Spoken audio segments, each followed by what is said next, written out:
Welcome Trinidad and Tobago to our News 4 report, a product of the Government Information Services Limited and the Ministry of Communications. I'm Joseph Lopez. Let's take a look at the headlines.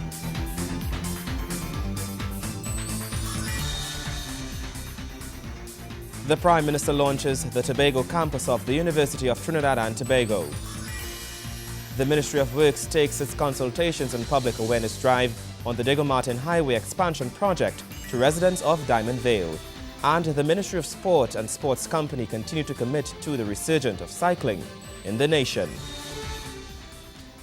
Prime Minister the Honorable Kamla Persad-Bissessor has launched the Tobago campus of the University of Trinidad and Tobago.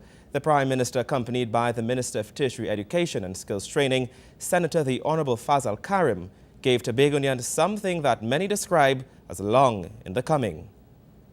In keeping with one of the 5 pillars of government development plan, Prime Minister the Honorable Kamla Persad-Bissessor and the Minister of Tertiary Education and Skills Training, Senator the Honorable Fazal Karim, today made good on its promise to expand tertiary education on the Sister Isle.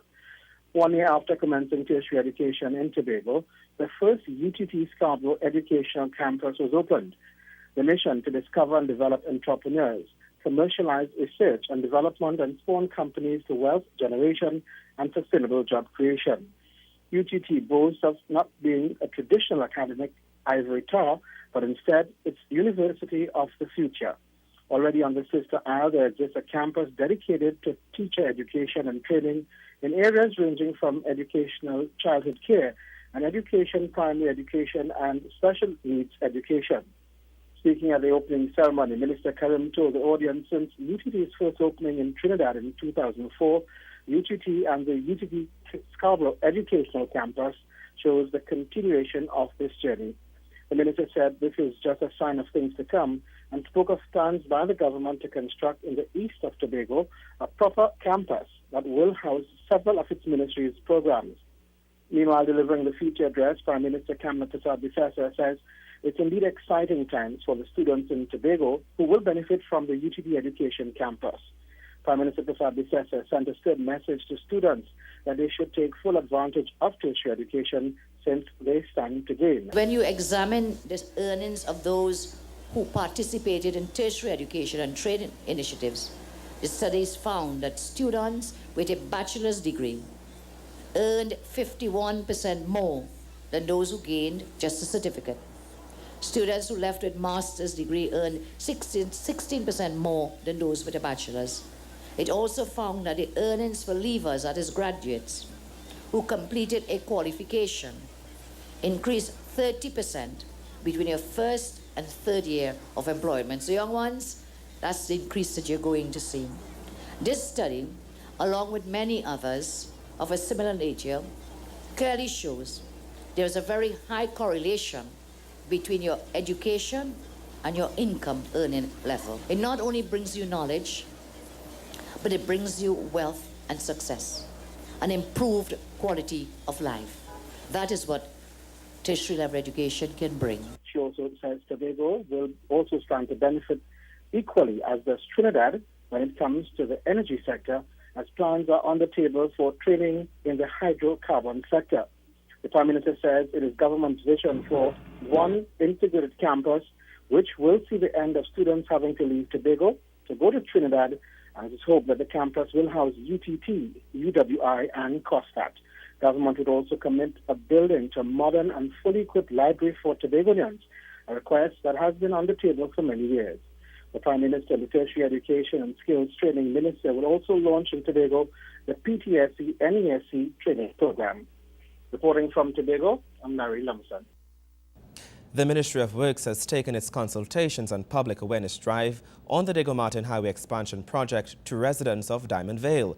Although work has begun on the project, Minister of Works Senator the Honorable Emmanuel George believes the input of residents is still a valuable and necessary tool if the project is to be successful and completed smoothly. Following last week's power blackout during consultations with residents on the project, Minister George was back in the area to continue consultations. He says he is returning to the area because he wants to ensure all stakeholders are up to date with developments.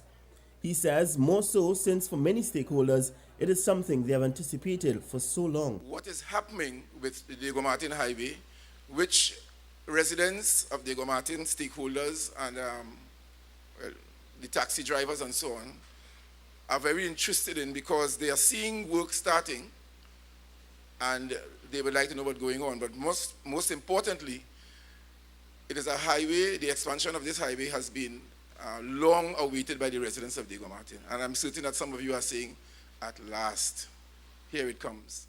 Minister George says he also feels compelled to return to the community, as the stakeholders are the ones who have the greatest and most relevant input which he believes is necessary. We feel that the interaction with you in respect of projects like these is important. And I want you to take that as a genuine perspective that this government has of interacting with the people who are directly or indirectly affected by the works that are being undertaken on your behalf, because all of these works are aimed at making your lives a little more pleasant, and the stress on you, to ease the stress that you experience from day to day. Gregory McBurney, News 4. More news after the break. Stay with us.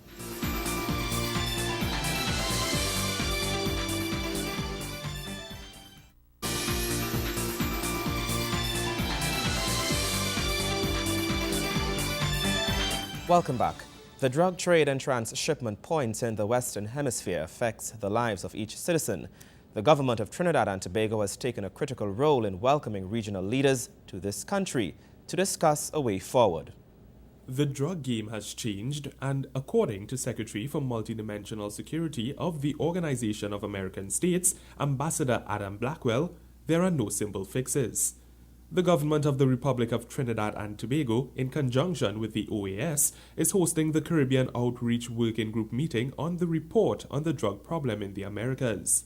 Several leading experts from across the Western Hemisphere have gathered to attend the meeting, which officially opened at the Hyatt Regency Hotel on Wednesday. The two-day meeting seeks to execute a mandate given by hemispheric leaders to the OAS at the 6th Summit of the Americas in Cartagena, Colombia in 2012.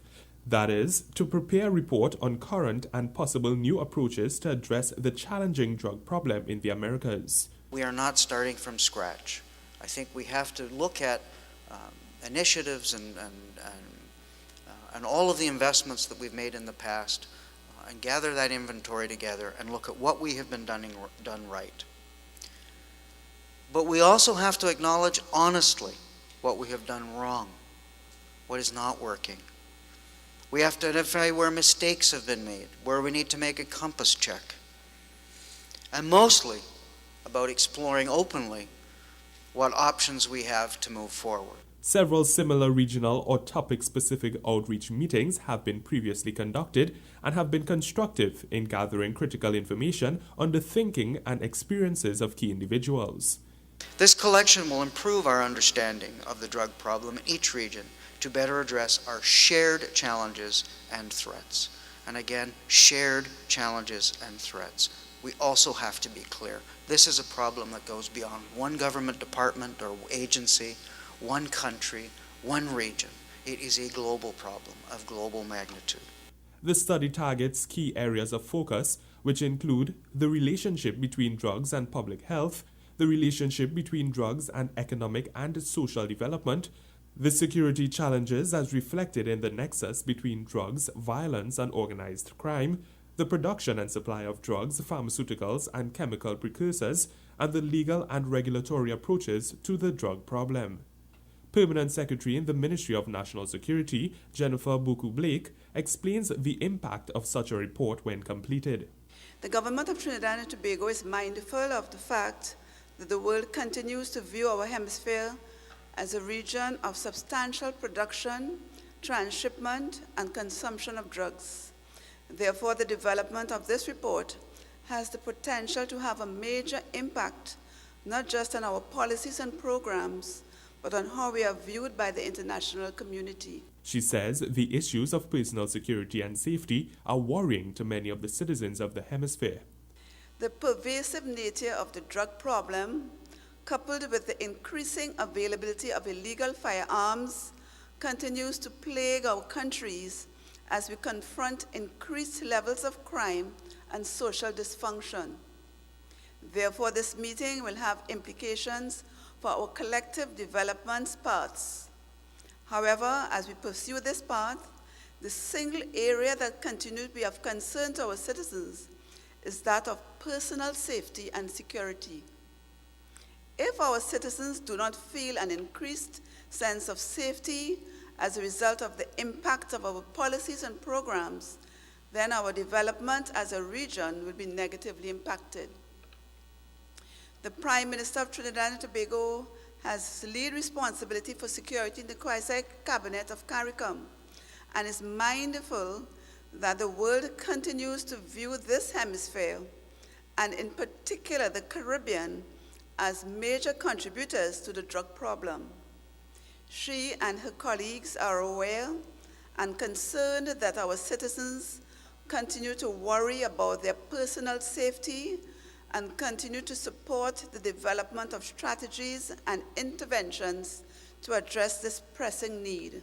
When completed, the comprehensive, transparent report will highlight the systemic interrelationships among the key areas of focus and will lay out different sets of policy options. Nikolai Edwards, News 4. Passengers entering and leaving Trinidad and Tobago will now be met by a new-look airport staff. The Airport Authority has unveiled a new uniform for the customer service representatives at the airport as part of its image restructuring and quality improvement process. These are the new uniforms of the customer service representatives at the Piarco International Airport. The CSRs will be strategically deployed at various points throughout the airport to assist customers. They will be bilingual and serve as a window to this country to all arriving passengers, providing them with valuable tourist information, including places of interest. Airport Authority Chairman Gerald Hadid says they will play a vital role as they will assist in forming visitors' first impression of this country. Our customer service representatives will be able to provide flight information, help passengers with processing documentation for travel, and assist passengers who need special services. Our CSRs are all trained to provide tourist information. They're well informed about Trinidad and Tobago, the attractions of Trinidad and Tobago, and there are many attractions here. And we'll offer translation services in both French and Spanish to our visitors. Mr. Hadid says this is just one of the many things the authority has embarked upon as it seeks to ensure a quality of service second to none. The 868 Flow Information Service, which is quite helpful to people instead of them coming to the airport and waiting to know if a flight is delayed. They stay home and they can tell what time to leave their home to come to pick up their loved ones. We have installed a new self-check-in kiosk to decrease queues and improve the efficiency of the check-in process for passengers and airlines. We have started the construction and almost completed the North Aviation Park to attract more non-aeronautical revenue, and the embarkment on a quality campaign to improve airports' ambience and generally cater for greater customer experience. These are all improvements that we keep bringing all the time, and again, it emphasizes quality service that we are about. The Airport Authority Chairman reveals that there are even greater plans for Tobago with regard to the upgrading of service and infrastructure. Within the next year, the Airports Authority shall be unveiling a new and expanded terminal facility at the A&R Robinson International Airport. That is in keeping with the growth and the development of air traffic into Tobago, and that is commensurate with the government's commitment to serving the people of Tobago and Trinidad. And we will be building a new wing that will handle 2 747s at the same time. We hope to be within the last quarter of this year. Start of the building of that new airport. The existing airport, we're renovating, And that should be completed in 2.5 months. So Tobago, we are thinking of you, and we are going to do everything in our power to bring better service and quality service to the citizens of Tobago and to the passengers that visit there.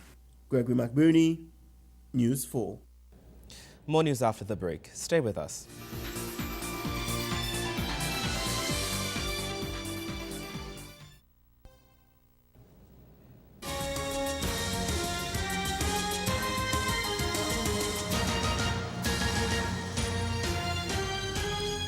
The Ministry of Sport and the Sports Company of Trinidad and Tobago continue to commit to the resurgence of cycling in the nation, and that task has been made easier following the outstanding performances of Jacine Phillip at the London 2012 Olympic Games. The latest initiative to emerge out of the resurgence is the Jacine Phillip Cycling Festival. Here's Wayne Cunningham with the details from the launch of the 3-day meet. A pleasing trend is emerging amongst the nation's leading athletes. They are not just content with their performances in the arenas, but many are now taking an active role in the development of their disciplines. The latest to launch an initiative to further develop and promote their sport is cyclist Jacine Phillip. We're all here today to launch the Jacine Phillip 3-day cycling festival. I had the idea in my head for a couple of years, just racing and doing the Beacon race as well as the Easter Grand Prix.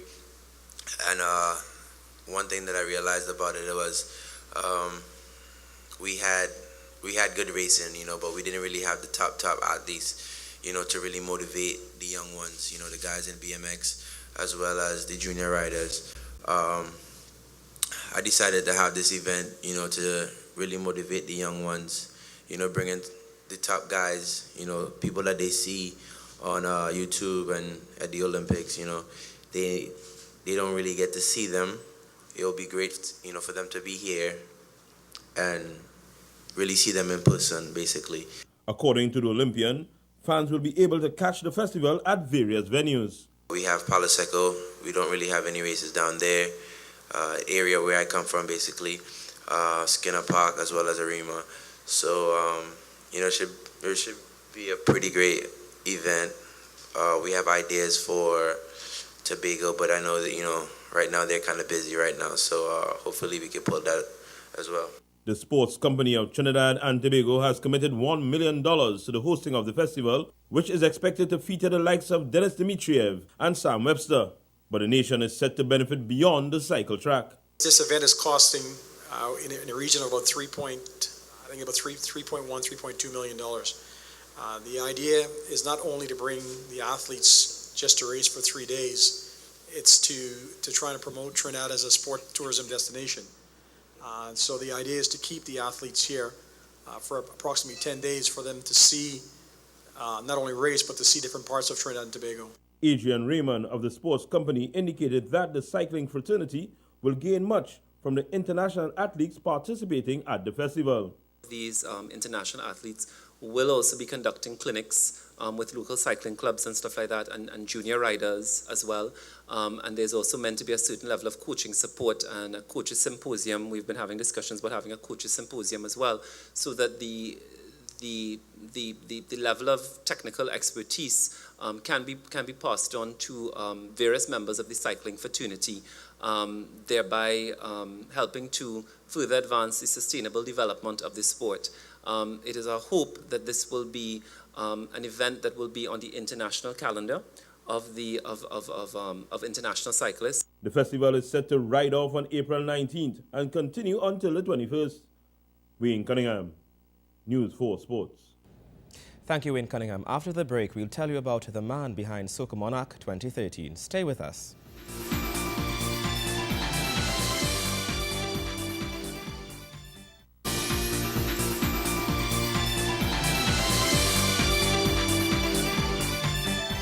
Welcome back. For over 30 years, the name William Monroe has stood firmly within the entertainment industry of Trinidad and Tobago. From trade, business and real estate, the Caribbean Prestige Foundation founder delved into entertainment in the 70s, and to this day he remains embedded in the fibre of Trinidad and Tobago's carnival culture and the ever-popular Soca Monarch. Proven successful, with many being launching pads for artists of the 70s and 80s whose names are all well respected today. In 2013, many hear the name William Monroe and immediately think Soca Monarch. But truth be told, Soca Monarch is but one of the many culture-related accomplishments under his belt. However, the competition this year, he says, is the people's event, one in which will be a spectacular show.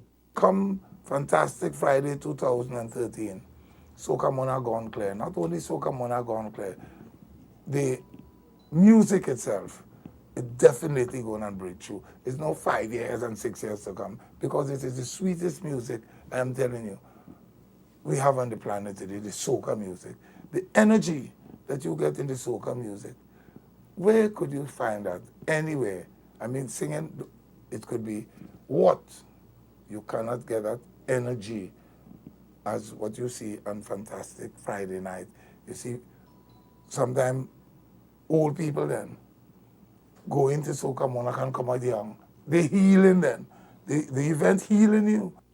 Commenting on the efforts of the artists this year, Monroe says the music is really good.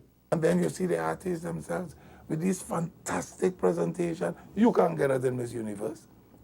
What you get in Miss Universe, some beautiful ladies, beautiful gowns, beautiful bad suits, and that's that. But you get all that on the night of Soca Monarch.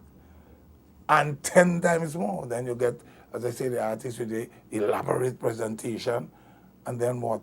Then the rendition, and then the audience from all over, not the Caribbean alone, people from all over the world. If you look at flags, all different country flags that be flying on Fantastic Friday. William Monroe tediously works alongside his team to showcase the talent of the Caribbean. Soca Monarch is an investment that Trinidad and Tobago will reap the benefits of, he says, adding that the show creates over 4,000 jobs. So 2013, if you're not at the stadium, well then something wrong with you. I'm telling you, you have to be there, because the artists themselves, the monies that they are spending, this money that they are getting is a token. Some of them spending way more than the stage performance money. Believe you me, the $2 million, they may not spend that. But in terms of 600,000, some spending much more than that. He is also crediting the high standard of the production to the government's decision to assist with staging this event. This government, they have been very supportive of that is why it reached, you notice for the past, since they came on board then, I mean, let us be practical, Soca Monarch went leaps and bounds, the prize money, the artists, they get better prize money, and it helped them with the living, and it helped them create jobs, because now a lot of them are businessmen, not only singers, but they create jobs too. So that's what Soca Monarch create, in the final analysis, thousands of jobs. According to Monroe, artists from Jamaica, Grenada, Antigua and Barbados have registered in person, while some from Germany, the United States and Canada have registered online. The finals on February 8th, he predicted, will be sold out a week in advance. He added the show this year will be tempo from start to finish, no dull moments, just energy all over. From the food to the decor, to the entertainment, to the after party, all will be well. That's how we wrap up our News 4 report, a product of the Government Information Services Limited and the Ministry of Communications. I'm Joseph Lopez. Thank you for watching.